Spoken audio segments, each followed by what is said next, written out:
Le passage d'aujourd'hui est Genèse, chapitre 27, versets 14 à 29. Lisons-le ensemble. Jacob alla les prendre et les apporta à sa mère, qui fit un mets comme son père aimait. Ensuite, Rebecca prit les vêtements d'Ésaü, son fils aîné, les plus beaux qui se trouvaient à la maison, et elle en revêtit Jacob, son fils cadet. Elle couvrit ses mains de la peau des chevreaux et son cou qui était sans poils. Et elle plaça dans la main de Jacob, son fils, le mets et le pain qu'elle avait préparé. Il vint vers son père et dit, « Mon père ». Et Isaac dit, « Me voici, qui es-tu, mon fils ?» Jacob répondit à son père, « Je suis Ésaü, ton fils aîné. J'ai fait ce que tu m'as dit. Lève-toi, je te prie, assieds-toi, et mange de mon gibier, afin que ton âme me bénisse. » Isaac dit à son fils, « Comment as-tu trouvé si tôt, mon fils ?» Et Jacob répondit, « C'est que l'Éternel, ton Dieu, l'a fait venir devant moi. » Isaac dit à Jacob, « Approche donc, que je te touche, mon fils, pour savoir si tu es mon fils Ésaü ou non. » Jacob s'approcha d'Isaac, son père, qui le toucha, et dit, « La voix est la voix de Jacob, mais les mains sont les mains d'Ésaü. » Il ne le reconnut point, parce que ses mains étaient velues, comme les mains d'Ésaü, son frère. Et il le bénit. Il dit, « C'est toi qui es mon fils Ésaü. » Et Jacob répondit, « C'est moi. » Isaac dit, « Sers-moi, et que je mange du gibier de mon fils, afin que mon âme te bénisse. » Jacob le servit, et il mangea. Il lui apporta aussi du vin, et il but. Alors Isaac son père lui dit, « Approche donc, et baise-moi mon fils. » Jacob s'approcha, et le baisa. Isaac sentit l'odeur de ses vêtements, puis il le bénit, et dit, « Voici, l'odeur de mon fils est comme l'odeur d'un champ que l'Éternel a béni. Que Dieu te donne de la rosée du ciel et de la graisse de la terre, du blé et du vin en abondance. Que des peuples te soient soumis, et que des nations se prosternent devant toi. Sois le maître de tes frères, et que les fils de ta mère se prosternent devant toi. Maudit soit quiconque te maudira, et béni soit quiconque te bénira. » Le passage d'aujourd'hui est lié au contenu du High Worship d'hier. Pour être plus précis, les passages d'hier et d'aujourd'hui ne sont pas deux parties distinctes, mais peuvent être considérés comme un seul texte. Le message d'hier portait sur la préparation d'Isaac pour bénir son fils aîné, Ésaü, et sur la manière dont Rebecca, ayant entendu cela, a élaboré un plan pour que Jacob reçoive la bénédiction. Par conséquent, le message d'aujourd'hui traite de Jacob se préparant selon les paroles de sa mère Rebecca et recevant la bénédiction de son père Isaac. Je prie que ce moment où nous examinons ensemble ce processus à travers le texte d'aujourd'hui soit une occasion de saisir la leçon que la parole nous donne, au nom du Seigneur. Lorsque nous regardons cet événement où Jacob reçoit la bénédiction, nous avons tendance à penser que Jacob a simplement agi selon la volonté de sa mère Rebecca. Nous voyons la situation comme s'il ne voulait pas le faire, mais l'a fait en suivant la volonté de sa mère. Certes, la volonté de la mère, Rebecca, était très forte. Cependant, cela ne signifie pas que Jacob s'est simplement laissé entraîner par sa mère. Nous pouvons voir que Jacob a également participé et agi dans cette affaire avec sa propre volonté. Examinons d'abord deux passages qui nous permettent de le savoir. Lisons ensemble le verset 14. Il alla les prendre et les apporta à sa mère, qui prépara un plat savoureux comme son père l'aimait. Jacob, comme sa mère le lui avait dit, a amené 2 chevreaux pour préparer le plat savoureux que son père aimait. Jacob, ne pouvant plus s'opposer à la ferme volonté de Rebecca, met en pratique les paroles de sa mère. Cependant, le mot « alla les prendre » au verset 14 utilise en hébreu le mot « lakash ». Ce mot « lakash » signifie généralement « chercher » ou « obtenir », mais il a aussi un autre sens, « tuer de sa propre main ». Alors, qu'est-ce que cela signifie? Nous pouvons comprendre que Jacob n'a pas délégué cette tâche à d'autres serviteurs, mais l'a menée à bien lui-même, secrètement, de ses propres mains. Même si sa mère le lui avait ordonné, il aurait pu charger d'autres serviteurs de cette tâche. Mais il a lui-même tué les 2 chevreaux et les a préparés. Lisons aussi ensemble le verset 15. Ensuite, Rebecca prit les plus beaux habits de son fils aîné Ésaü, qui se trouvait à la maison, et elle en habilla son fils cadet Jacob. Rebecca voulait déguiser Jacob en Ésaü. Elle a donc pris les vêtements d'Ésaü, imprégnés de l'odeur des champs et de son odeur corporelle. Mais ici, au verset 15, il est écrit qu'elle a pris les vêtements d'Ésaü et en a habillé Jacob. Le sens originel du mot « habilla » au verset 15 signifie « fit en sorte que Jacob mette lui-même ses vêtements ». Qu'est-ce que cela veut dire? Cela signifie que ce n'est pas la mère, Rebecca, qui a apporté les vêtements et en a habillé Jacob, mais que, lorsqu'elle les lui a donnés, il les a mis lui-même. Cela nous permet de savoir que Jacob a participé volontairement au plan de Rebecca pour s'emparer de la bénédiction que son frère allait recevoir. Jacob n'a-t-il pas hésité au début? Dans le passage d'hier, il était clairement conscient qu'il trompait son père. Et il savait très bien que s'il se trompait, il recevrait une malédiction au lieu d'une bénédiction. Mais en commençant ce plan, je pense que Jacob a dû beaucoup hésiter, le cœur rempli de peur. Cependant, à mesure que le plan se concrétisait et avançait, il s'est lui-même impliqué dans l'affaire. Dans cette entreprise pour s'emparer de la bénédiction, Jacob se montre de plus en plus audacieux, et finalement, il n'hésite pas à tromper son père. Le mensonge a commencé dès qu'il s'est approché de son père, Isaac. Le repas était prêt. Pour ressembler à son frère Ésaü, il a revêtu ses vêtements.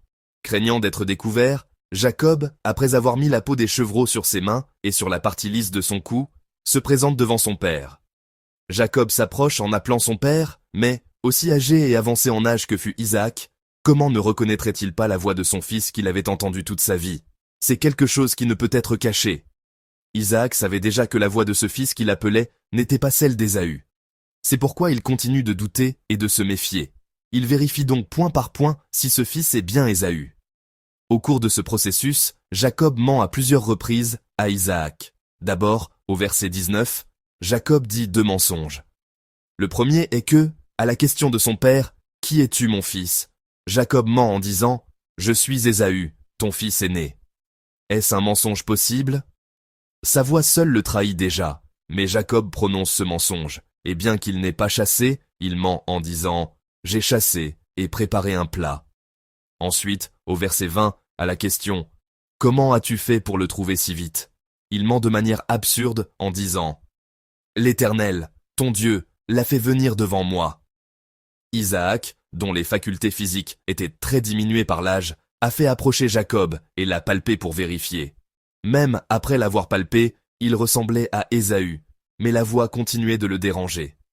Au verset 24, il demande une fois de plus « Es-tu bien mon fils Ésaü ?» Mais Jacob, mentant jusqu'au bout, répond « Je le suis ». Jacob, qui au début avait agi avec timidité et appréhension face au plan de sa mère, maintenant, alors que le plan est en cours d'exécution, trompe son père avec audace.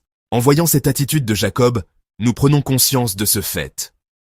Une fois qu'un être humain met le pied dans une affaire malhonnête, s'il commet un péché, même petit, il s'enfonce plus tard si profondément dans le péché qu'il ne peut plus se contrôler. Et alors, même le sentiment de culpabilité disparaît. Le mensonge de Jacob va jusqu'à usurper le nom de Dieu. Il dit « Dieu m'a fait rencontrer le gibier sans encombre, c'est pourquoi j'ai pu chasser rapidement ». Cela signifie que les choses se sont bien passées grâce à l'aide de Dieu. Finalement, Jacob commet cette faute d'usurper le nom de Dieu pour justifier son mensonge. Un mensonge en engendre un autre très facilement. Une personne qui n'avait jamais dit de petits mensonges se met à mentir facilement. Le contenu d'un petit mensonge se transforme en un mensonge incontrôlablement grand. C'est pourquoi nous devons nous éloigner des petits mensonges, des petits péchés, et vivre une vie de vigilance pour ne jamais tomber dans le péché. Au début, au verset 19, lorsque son père Isaac lui a demandé « Qui es-tu » Jacob n'a-t-il pas menti le cœur tremblant de peur d'être découvert? N'a-t-il pas répondu avec précaution et en observant le cœur tremblant « Je suis Ésaü, ton fils aîné ». Mais au cours du processus où ce mensonge s'est répété, et au moment où il s'est convaincu qu'il avait complètement trompé son père, lorsqu'Isaac a demandé une fois de plus au verset 24 « Es-tu bien mon fils Ésaü ?» Jacob a alors répondu avec assurance « Je le suis ». Le péché, l'erreur, s'il n'est pas reconnu, ne peut que s'aggraver. Récemment, j'ai eu un incident de ce genre avec mon premier enfant. C'est probablement quelque chose que ceux qui ont élevé des enfants jusqu'au primaire, au collège ou au lycée ont expérimenté. Nous avons fixé un temps d'utilisation pour le téléphone portable. Mais après avoir été surpris à enfreindre cette règle à plusieurs reprises, nous avons continuellement réduit ce temps d'utilisation. Et nous sommes arrivés à la dernière limite. Une fois de plus, et le téléphone serait suspendu, voire supprimé, voilà où nous en étions. Le temps accordé est très court. Nous ne lui en donnons pas beaucoup. Mais nous avons fait cette promesse, et je vérifie 1 ou 2 fois par mois. De nos jours, le monde est formidable. Je peux voir sur mon application combien de temps mon enfant a utilisé son téléphone chaque jour. J'ai oublié et j'ai vérifié un mois plus tard. La première semaine, il avait bien respecté le temps imparti. Mais la semaine suivante, il a commencé à utiliser le double du temps. La semaine d'après, le triple. Et un jour, j'ai constaté qu'il l'avait utilisé de manière incomparablement plus longue. J'étais si étonné. Utiliser un téléphone n'est pas un péché en soi. Mais rompre une promesse avec son père n'est-il pas une mauvaise action? J'ai appelé l'enfant, je l'ai fait asseoir et je lui ai parlé calmement. Qu'est-ce qui s'est passé? Il ne pouvait pas répondre. Tu sais que papa vérifie, tu n'y as pas pensé. Si tu l'as utilisé autant, tu devais le savoir. Comment as-tu pu faire ça? Il n'avait rien à dire. Qu'ai-je fait? La dernière solution était de suspendre le téléphone, de le supprimer. Qu'ai-je fait? Je lui ai augmenté le temps. Au lieu de lui enlever son téléphone, je lui ai donné plus de temps. La conclusion à laquelle ma femme et moi sommes arrivés est la suivante. Nous nous sommes rendus compte que, peu importe ce que nous faisons, il est encore à un âge où il ne peut pas se contrôler. J'ai donc décidé que papa vérifierait tous les jours. Pas pour surveiller, mais pour vérifier. Parce que, si j'avais vérifié la première fois qu'il a doublé le temps, l'enfant n'aurait plus recommencé. Mais comme cela ne s'est pas produit, il a dû penser que son père ne vérifiait pas, et comme c'est devenu une habitude, cela n'a pu que s'amplifier. Je lui ai dit, « Papa vérifiera. Mais c'est vraiment la dernière promesse. Si tu l'enfreins cette fois, il n'y aura vraiment plus de téléphone. » Une semaine s'est écoulée. Que s'est-il passé? Je le contacte tous les jours. Tu as utilisé 1 heure. Oh, il te reste 2 minutes. Je lui envoie des messages tous les jours maintenant. Que s'est-il passé? Il respecte le temps à la perfection. Bien sûr, je ne ferai pas ça toute ma vie. J'ai l'intention de le faire jusqu'à ce que cela devienne une habitude. Lorsqu'on s'engage sur une mauvaise voie, si l'on ne s'en rend pas compte rapidement ou si l'on ne se corrige pas, le problème s'amplifie de manière incontrôlable. L'incident avec mon fils et l'affaire de Jacob aujourd'hui nous le rappellent une fois de plus. Chers frères et sœurs, en voyant cette attitude de Rebecca et de Jacob, que pensez-vous? L'image de ces 2 personnes s'emparant de la bénédiction qu'Ésaü devait recevoir ne m'a pas semblé très positive.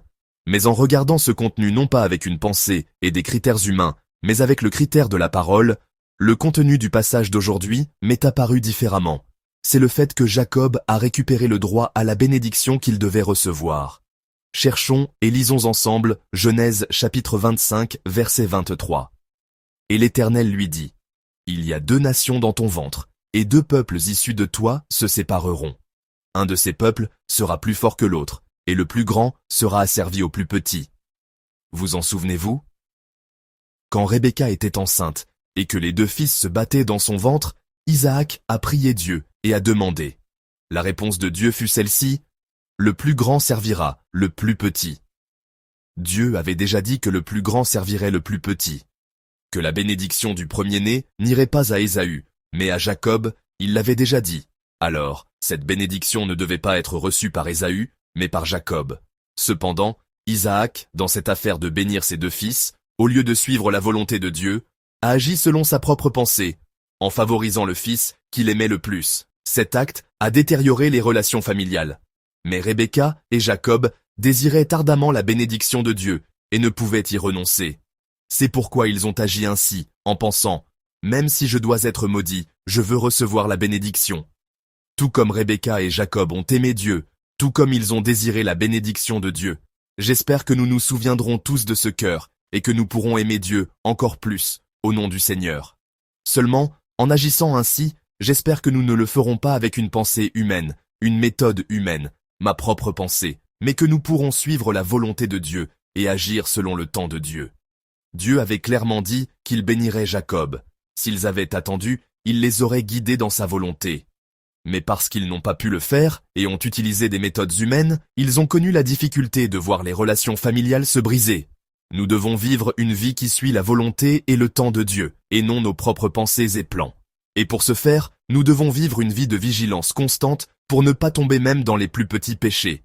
Un petit mensonge devient un grand mensonge. J'espère que nous nous souviendrons toujours que le plus petit péché nous fait tomber dans un péché encore plus grand. C'est pourquoi, je vous bénis au nom du Seigneur, pour qu'aujourd'hui soit une journée bénie, où nous aimons Dieu encore plus, et où nous nous éloignons encore plus du péché.